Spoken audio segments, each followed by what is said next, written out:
Welcome back sa ating YouTube channel, ang channel na para sa inyo na makapag-share tayo ng ating karanasan sa pagre-repair at pagdi-DIY.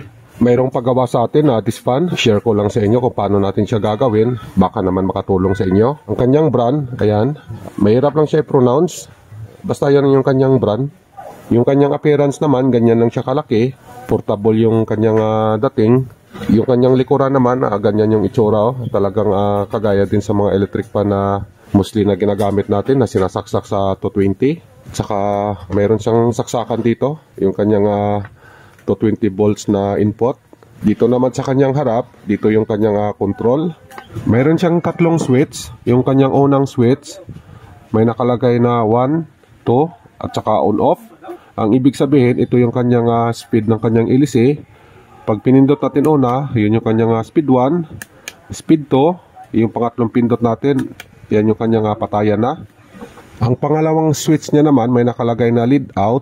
Yung dito sa taas naman may nakalagay na 6 volts out. Ibig sabihin switch siya para dito sa kanyang 6 volts out. Pag halimbawa na napindot natin yan, may output na tayo na 6 volts dito sa dalawang terminal.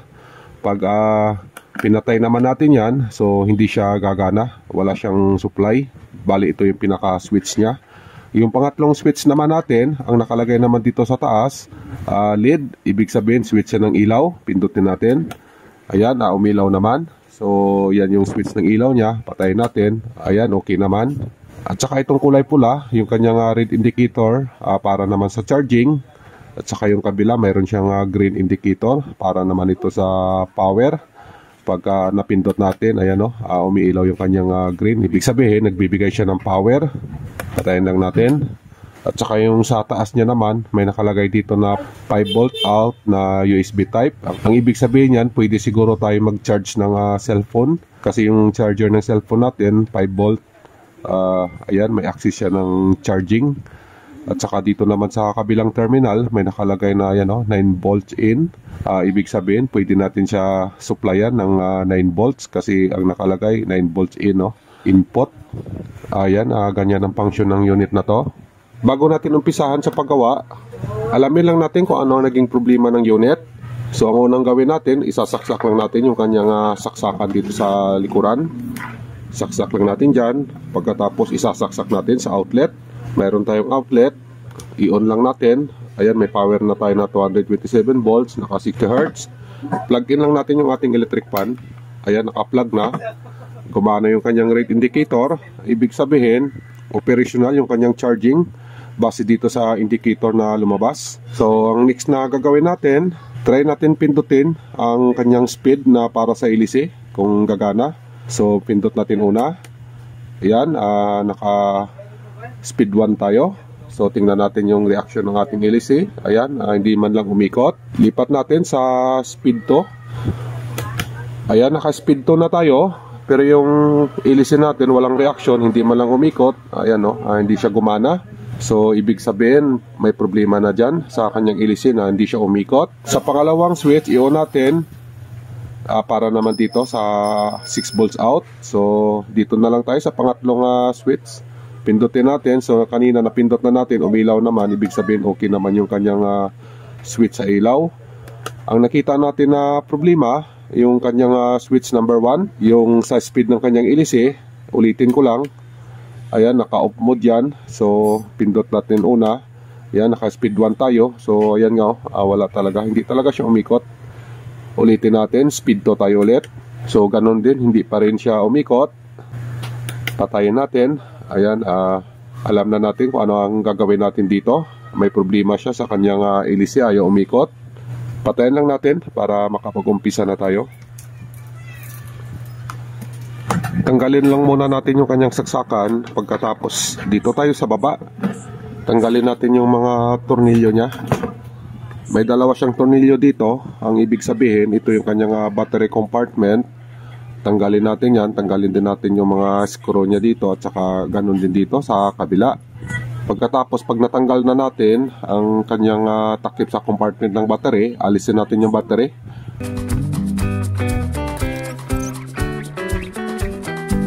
Ganyan ang setup niya sa loob. Mayroon siyang battery at saka yung kanyang takip naman na inalis natin. Yan. Dito naman nakalagay yung kanyang battery. Pinaka battery compartment niya. At saka mayroon siyang takip na hiwalay. Ayan o. Ang ibig sabihin, pwede natin buksan yung kanyang battery. Pero kung bubuksan talaga natin kasama ito, yan naman yung makikita natin sa loob. Ang ginamit niya na battery, lead acid type. Ang voltage naman ng kanyang battery nasa 6 volts. Tapos yung kanyang capacity nasa 4.5 Ah. Ayan. So inalis na natin yung connection. Ayan o. Dito naman sa loob niya mayroon siyang naka-install na dalawang board. Ang isang board niya yung kanyang power supply. Dito po papasok yung ating 220 volts. Pag halimbawa na sinaksak natin dito sa kanyang likuran, isasaksak natin doon sa saksakan natin na 220 volts. Dito papasok yung ating 220 volts. Pupunta na kanyang primary. Mayroon siyang secondary. Yan. Ang ibig sabihin nito, ito yung kanyang pinaka-charger ng kanyang battery. At saka itong isang board naman para sa kanyang function dito sa kanyang harapan. Yan. I-check lang natin una yung kanyang battery. Gamitan natin ng multimeter. Yung ating multimeter set lang natin sa DC volt.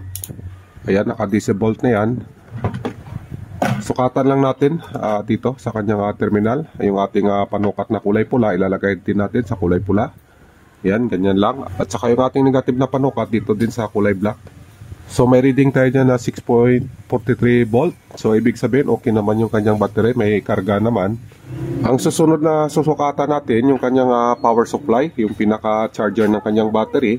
Yung ating multimeter, ganun ulit yung setup, naka DC volt lang din. So ang gawin natin, isasaksak lang natin dito sa saksakan. Ayan. Pagkatapos sukatan natin yung kanyang secondary supply. Dito na tayo magsusukat. So ayan, naka-polarity siya. Dito tayo sa kulay red at saka sa black.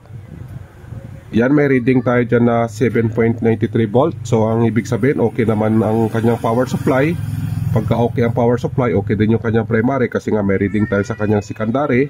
So ang next na gagawin natin, susukatan natin itong kanyang pinaka-charger. Ayan o, na papunta doon sa battery. Aalamin natin kung may supply dito. Ang ibig sabihin, pagka may supply, gumagana yung kanyang charging supply. Yan, polarity ulit tayo. Ayan, nasa red natin nilagay yung ating panukat. Dito naman sa negative, yung ating kulay black. Ayan, yung kanyang charging. Mayroon siyang, ayan, pabago-bago. 9.78 volts. O, ayan, pabago-bago yung kanyang voltage. Ibig sabihin, buhay yung kanyang charging na para sa battery. Dahil sa okay naman yung kanyang power supply para sa kanyang charger ng battery, so patay na natin, off na natin siya. Kaya lang naman natin sinaksak yun para masukat natin yung kanyang charger. So na-determine naman natin na okay. Ang gawin naman natin, i-connect natin yung wire ng kanyang battery, yung kanyang charger, at saka ito din yung kanyang pinaka-discharge papunta dun sa kanyang board para sa kanyang function o yung pinaka-control board niya.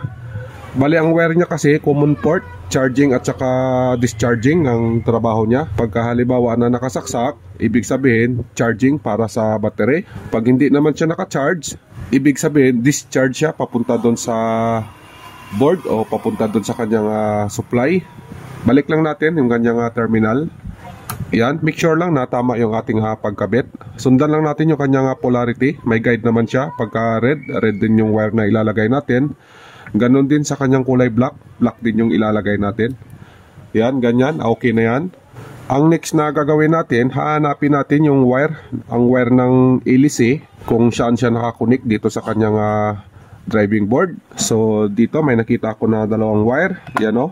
Ibig sabihin ito yung kanyang wire na papunta doon sa hélice kasi dito siya pumasok. Ang ibig sabihin, dito siya dumaan sa body na to, paakyat doon sa kanyang motor sa taas.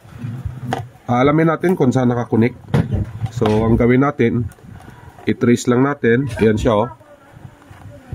Dito siya pumunta. Dito sa, ayan o.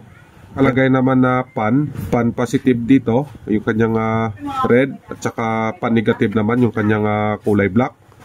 Ang gawin natin dyan, lalagyan natin ng multimeter. Susukatan natin kung may supply ba dito sa kanyang terminal ng wire na papunta doon sa hélice. Ayan, nilagyan ko na siya ng panukat doon mismo sa terminal ng wire na papunta doon sa kanyang hélice. Alamin natin kung may supply yung kanyang terminal ng wire na paakyat doon sa kanyang motor. So ayan, may reading tayo dyan na 1.18 volts. So ang gawin ko, i-on ko yung switch niya para doon sa speed, yung kanyang number 1 at saka number 2. So pindutin ko na. Yan, napindot ko na yung unang switch niya. Mayroon siyang reading na 4.94 volts. So, ibig sabihin, yan yung kanyang voltahe para dun sa kanyang speed 1. Pindutin ko ulit para mag-select sa dun sa speed niya na number 2. Alamin natin kung ano yung kanyang voltahe ng speed number 2. Yan, may reading siya na 6.17 volts. So, ang ibig sabihin, yan yung speed ng number 2 niya. Yan ang supply. Okay naman yung kanyang supply. May supply naman yung kanyang switch number 1 at saka yung switch number 2. So wala tayong problema. Goods naman yung supply. Kaya lang pinagtataka natin bakit ayaw umikot yung kanyang hélice. Ayan, no? May supply naman, naka-on naman yan. Naka number 2 siya. Pero yung hélice natin, wala talaga. Hindi talaga siya gumana. So sa ginawa nating pag-checking, wala namang tayong nakitang problema dito sa kanyang dalawang board. Good naman. At ganon din yung kanyang battery, good din. At saka yung kanyang charging na papunta dun sa battery, okay din naman. So ang gawin natin, isasara lang natin to, ibabalik natin yung kanyang battery. Ang next na gagawin natin, bubuksan natin. Dito tayo sa taas, alamin natin yung nangyari dun sa kanyang motor. Kung napundi ba yung kanyang motor o kung may problema dun sa connection. So ganon ang gagawin natin. Tatakpan ko lang muna yan. Naibalik na natin yung mga kinalas natin at saka binalik ko na din yung kanyang tornilyo. Nakatornilyo na rin yan lahat. Bali, ang gawin natin, dito tayo. Proceed tayo dito sa taas. Alamin natin ang nangyari sa motor niya. Try natin, baka nandito ang problema kasi okay naman yung kanyang supply. Ang problema, ayaw talaga umikot yung kanyang motor. Dalawa lang ang maaring dahilan nito. Pwedeng sira yung kanyang motor o kung may natanggal sa kanyang connection. Sa pagbaklas nito, unahin lang natin tanggalin yung kanyang ring guard, saka yung hélice niya. Ganon din yung kanyang switch para sa kanyang rotary. Para matanggal natin yung kanyang pinakatakip, cover dito sa kanyang motor. Tanggalin ko lang muna.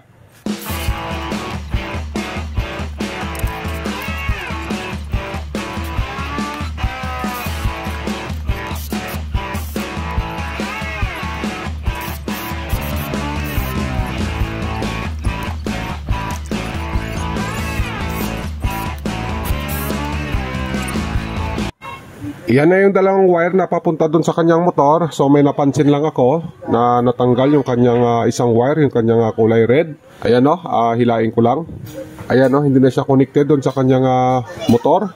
Terminal na kanyang motor, nakatanggal na siya doon. So ayan, maliwanag na may kinalaman siya sa problema. Yung kanyang block naman, intact naman yung kanyang block. Ayan, no, kahit hilain natin, ayan, okay naman. Itong kulay red niya talaga, kalas na, ayan, no. Natanggal na siya dun sa sa terminal ng motor. So ang gawin natin, ihinang natin pabalik pagkatapos testing natin. Ihinang ko lang muna. Ayan, nahinang na natin, naibalik na natin yung kulay red niya. Okay na yan, nahinang na natin, matibay na pagkahinang natin dyan, no. At saka yung sa black niya naman, okay naman. Bali ang ginawa natin, yung kanyang kulay red, binalik natin kasi natanggal siya. So ang gawin natin, try natin i-on kung iikot na ba yung kanyang pan. Ang gawin ko lang, lagyan ko siya ng tape para malaman talaga ninyo na umikot na.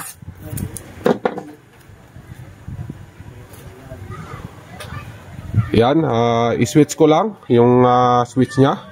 Tingnan natin kung yun lang ba talagang problema. Ayun, umikot na siya, oh. So, yan ay yung speed number 2 niya. Okay na, nagawa din natin ng unit. Bale, yun lang ang naging problema niya. Kasi yung mga ganitong klase na motor, matibay naman talaga yan. Hindi naman kasi basta-basta masira. At saka sa itsura niya kasi bago pa. Kaya imposible talaga na masira agad yung kanyang motor. So ang duda ko talaga, may posibilidad na may problema sa kanyang connection. So ayan nga, na-prove natin na doon talaga ang problema. Dito sa kanyang kulay red, natanggal. Hindi kasi maganda yung pagkahinang. Masyadong manipis. So, ayan, okay na yan. Ang gawin ko na lang, i-assemble. Kung paano natin sa binaklas, ganun din siya natin ibabalik. So, assemble ko lang muna. Pagkatapos, final testing tayo ulit na may ano na siya, may ilisi na. Patayin ko lang muna. Buo na siya. So, ang gawin natin, testing natin ulit na mayroon na siyang ilisi. I-on ko lang yung kanyang speed. Number 1 tayo. So, ayan na. Umikot na siya, oh. Ayan. Yung number 2 naman natin, yan. Malakas-lakas yung kanyang hangin. Number 2. Saka, yung kanyang circular. Ayan, oh. Okay naman. Nagpapaling-paling na siya. So, yan, okay na. Nagawa din natin ng unit. Ito kasi ginagamit nila pagka brownout. Chargeable kasi siya. Ang ginagawa nila, pag may kuryente, charge nila yan. Pagka walang kuryente, ito yung magiging silbing electric fan nila, pansamantala. Yan, nagawa din natin ng unit. Yun lang naman ang nagawa natin. Bali, yung wire lang na natanggal dun sa taas, dun mismo sa kanyang motor. So, ang kinalabasan, binalik natin yon. Ito na, okay na siya. So, hanggang dito lang tayo. Maraming salamat nga pala sa oras nyo. Sana makatulong sa inyo ang ginawa nating video. Kung nakabinipit kayo, pahingin na lang din ng like at saka subscribe. Mag-iingat kayo lagi. God bless sa inyong lahat. Hanggang sa susunod. Bye-bye.